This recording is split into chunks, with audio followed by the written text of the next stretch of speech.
এই বাংলার জমিনে একজন মহিলা ছিলেন, তার নাম ছিলেন তাসলিমা নাসরিন। কি নাম বললাম? সবাই জোরে বলেন, কি নাম? দেখি নাই, বাপ ভাইরা দেখেছেন। উনি বিশাল বড় ডিগ্রিধারী একজন শিক্ষিতা মহিলা। উনি একসময় বলেছিলেন আল্লাহ কোরআনে ভুল করেছেন। কেমন ভুল? ছেলেরা 4টা বিয়ে করতে পারবে, নারী কেন 4টা বিবাহ করতে পারবে না? এটা আল্লাহ কোরআনে ভুল বলেছে। নাউজুবিল্লাহ কি বলা যাবে? আমার ভাইরা খুব মনোযোগ। তাহলে আমি আমার ছোট্ট জেহেন দিয়ে আমি বুঝতে পারলাম যে আল্লাহর চেয়ে তসলিমা নাসরিন বেশি বোঝে। কথা ঠিক না বেঠিক? আল্লাহর কি জ্ঞান কম আছে? নাকি আল্লাহর ক্ষমতা কম? নাকি আল্লাহ বুড়া হয়ে গেছে, বার্ধক্যে বসে গেছে? না, উনি বলেছিলেন যখন এই কথা, এই 96% মুসলমান বাংলার মুসলিম তৌহিদি জনতা সেদিন কিন্তু খেপে গিয়েছিল।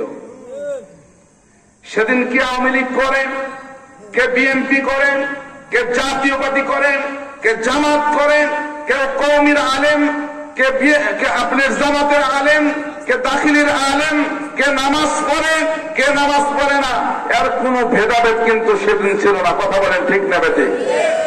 সেদিন একটাই কথা ছিল, বাংলার জমিনের মুসলিম তৌহিদিরা বলেছিল, বাংলার জমিন থেকে মুসলিম তৌহিদিরা বলেছিল তসলিমা নাসরিনকে বাংলাদেশ থেকে হটাও, নাইলে বিচারের কাজ করায়, দাঁড় করায় বিচার করে সরকার। কথা বলেন ঠিক না বেঠিক?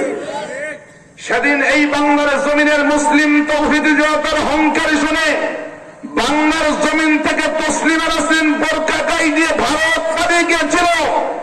বাংলার এই জমিন থেকে পরিষ্কার রূপে বলতে চাই যে এই সমস্ত কোরআনকারীরা আল্লাহকে নিয়ে, রাসূলকে নিয়ে, কোরআনকে নিয়ে বিষাদগর করে, আল্লাহর কসম করে বলি 96% মুসলমানদের দেশে, 6 লক্ষ ইমামের দেশে, 3 লক্ষ মসজিদের দেশে, বাংলার জমিনে ইসলামের বিরুদ্ধে কথা বললে তাদের দেশে ফায়দা হবে না। কথা বলেন ঠিক না?